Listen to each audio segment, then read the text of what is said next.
Ashamaa akkam jirtu armataa koo reeti dibachuu barbaada. Asiin kutadhaanii bakkee jiru jechuudha. Eersanii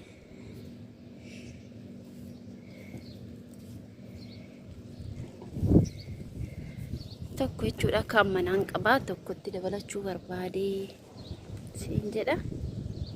Dhaqee anoo antuksiise isa kana qe'uma jira jechuudha. Kuni baay'ee bareedaadha. Mataa keenya wasaanidha kuni. Tokko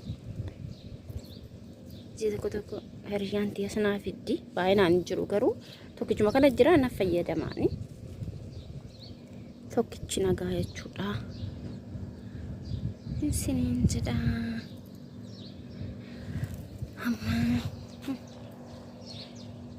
amma tokko kana jechuudha.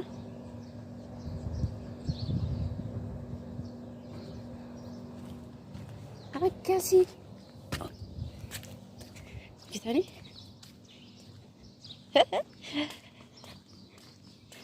aduun biyya keenya baay'ee ho'aa jira, baay'ee aduu jechuudha.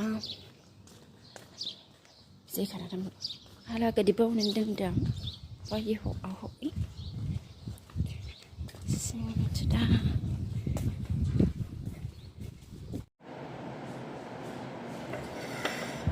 Achi fidadhee dhiqee qopheeffadheen jira.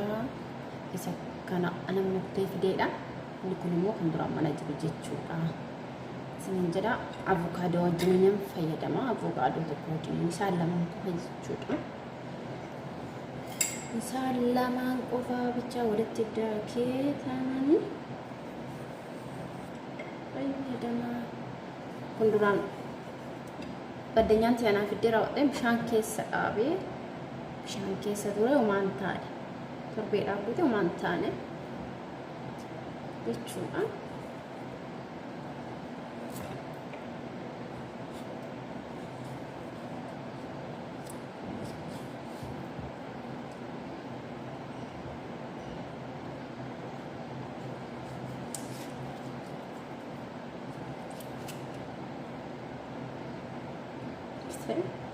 Baik.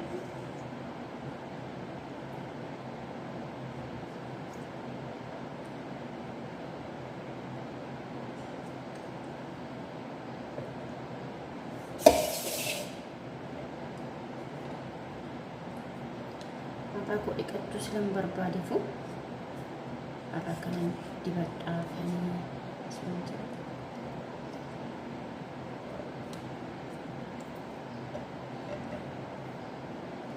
Taknya yang udah kecuali banyak wanita kudi bukannya harus mata itu.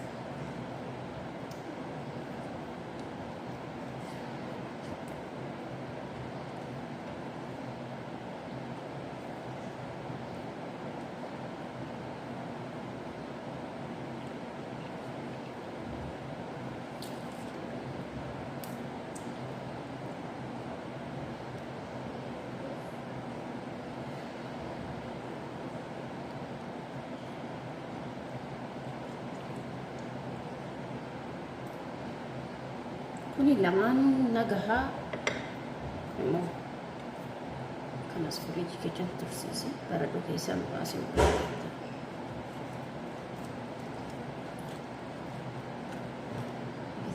baraduu keessas fattureefi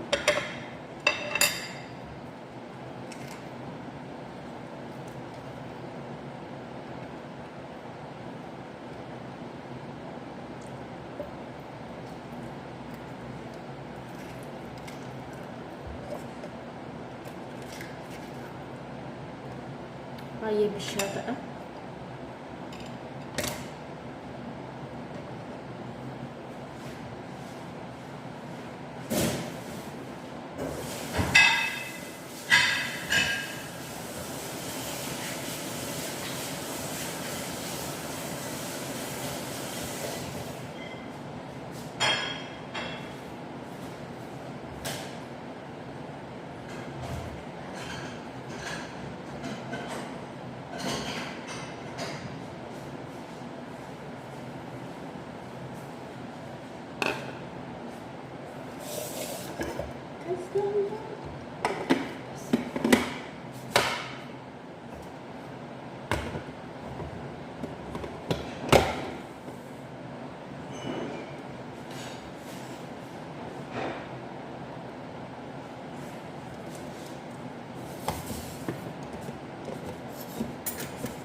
Baay'een jiran haalaan qal'annee haala gaariitti shaggaatti furdaa ta'e mataa kunuunsa. Baay'een barbaanneefu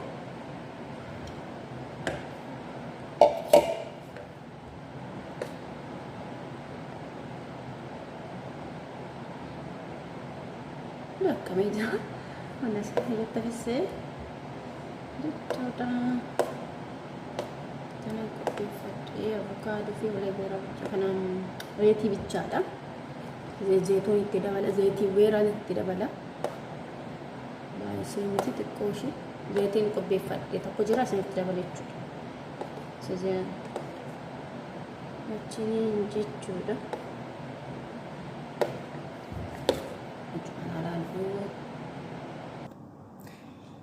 Anshi amma zayitiin qopheeffadheen jira. Zinjibilaa fi qola loomii wajjin qopheeffadheen ture viidiyoo darbee irratti akka agartan irratti jechuudha. Amma isa wajjin fayyadamu zayitii weeraa duwwaas fayyadamuu dandeessu. Zayitii barbaaddetti naqachuu dandeessu. Isinis zayitii kokkonaatii kan mataa barbaaddan mataatti fayyadamtan jechuudha. Qibatii kamiyyuu kan naaf ta'a jettanii sin yaaddan tokko sin tasmaammaye tokko jechuudha fayyadamuu dandeessu. Ani baay'eetti hin fayyadamu, baay'eetti naqu fayyadamuun jedha, baay'eetti naqu xiqqashumaaf jechuudha. Ulfi niqachuu silan barbaade farra jechuudha. Viidiyoo darbe irratti zayitii zinjibilaa fi qola loomii wajjin fayyadame dibadhee inni qannee jechuudha. Inni qannee tokko tokkos qodaan nama tokko mijachuu fi dhiisuu danda'a. Ganama dibattanii galgala dhiqachuu ni dandeessu jechuudha. Isa kanas galgala dibannee ganama kaanee ofirraa dhiquu hin dandeenya jechuudha. Ni garuu dibadhee buluu hin danda'u wannoodha. Shaashi narraan taa'u narraa lo'a. Mataan koo haphii silaa taatee kun narraan taa'u shaashi lo'a narraa bu'ee laannoo balleessa jechuudha.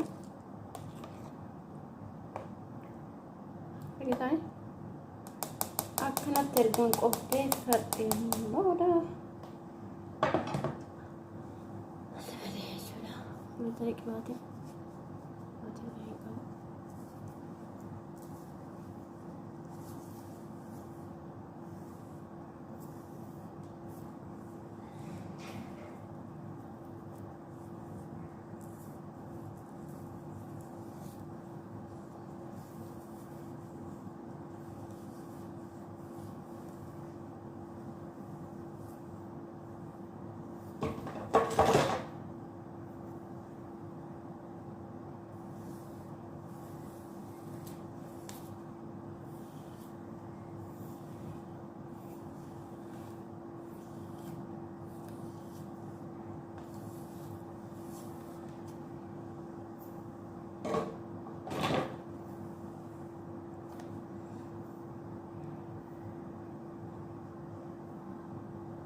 umuriin jira dibadhee too'i isiniin jedha.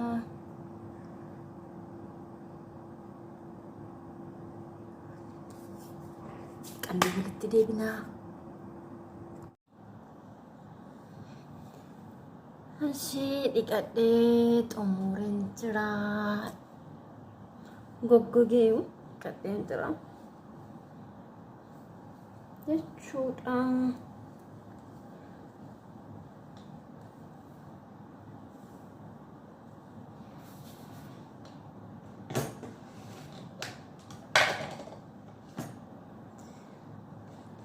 Ani duraa isinitti agarsiisee jira, kanaaf fayyadama baatikaa jechuudha. Baatikaa fi qixaatii walitti makee jechuudha. Qixaatii kireemii walitti makee akka kireemiin gisee tokko tokko kireemii kopaasaa dibannee yoo dhiisne akka foroforii ta'etti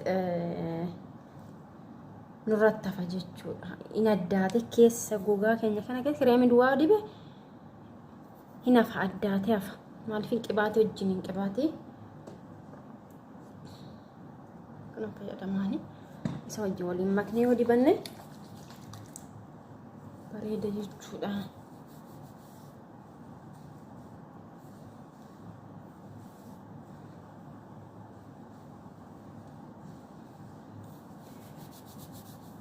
Agaratti keessa isaa dibe masaajii jechuudha. Mataa keenya wanna feete yoo fayyadamne akka gaariitti masaajii gochuu qabna. Gogaa qaama keenya akka gaariitti masaajii gochuu qabna jechuudha. Argitanii mataan kee firiizii ta'ee jira. Mataa keenya kunuunfachuu qabna. Mataa keenya keessatti yeroo kana dafnee sila dhiqannuufu duwwaasaa dhiqurra wanta naaf ta'a jennee tokko fayyadamne dibannee dhiqachuudha jechuudha.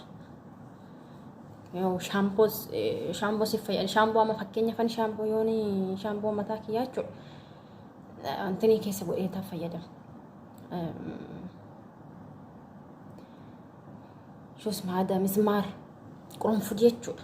Shaampoo mataa ni qaddu qurunfudii keessa godhee haga barbaade hamma inni dhumutti waliin gisee ni qaddu fayyadamaan jechuudha. Qurunfudiin bareeda mataa keenyaaf shaampoo keessa godhannee shaampoo mataa keenya ni qannu yoo isaanis fayyadamne bareeda jechuudha. Mataan gisee ho'a kana namarra yaa'a baay'ee rakkisaadha. Batalee fuuldura garaafaa yeroo hunda shaashii fayyadamna gisee nyaata hojjennu gisee bakka jechuudha.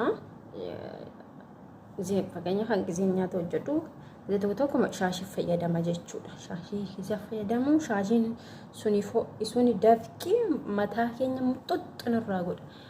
Kanaafuu mataa keenya gisee dhiqannu waan tokko dibachuudha jechuudha. Wanta nuuf ta'a jennee yaanni tokko dibatanii dhiqachuu. Sa'aatirree yoo dhabne bakka nanni gal sa'aatuma tokkorree nurra taa'e yookaan immoo galgala dibannee bullee warri akkasitti yeroo dhabne jechuudha. Galgala dibatanii boolanii ganama dhiqachuu ganama gisee hojiidhaaf kaan jechuudha. Waan immoo dibatanii shaashitti xaqallalanii yeruma dhiqachuudha jennu sanii hojjenneeni booddee immoo dhiqachuu gisee barbaanne sana dhiqachuu jechuudha. Baay'ee rakkisaadha. Ho'i mataa namarraa fixa. Kushiinaa keessa hojjechuun ho'a baay'ee rakkisaadha. Mataa keenya immoo xuxxu godheen nurraa gisuma filatan gimmaasha abbaa mataa ho'a wajjiniini. Kanaafuu mataa keenya yoo dhiqatanii waan tokko fayyadamu jechuudha. Wanna tokko bakka zayitii wayiiraatirree baay'inaan dibattanii gisee dhiqattan bareeda. Zayitii wayiiraa kubaasaatu baay'ee barbaachisaadha jechuudha. Baay'ee bareedaadha jechuudha. Akkana fakkaata mataan kiyyaa.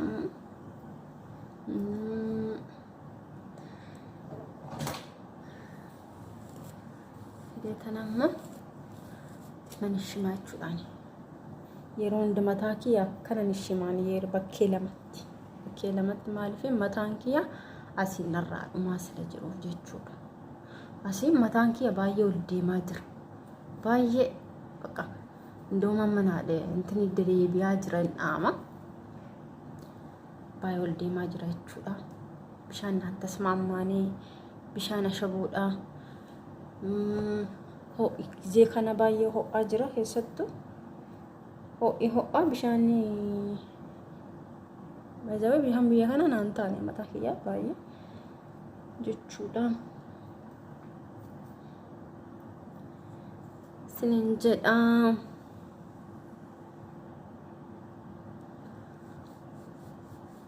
Amma kana godhee raawwadhee nan shimadha.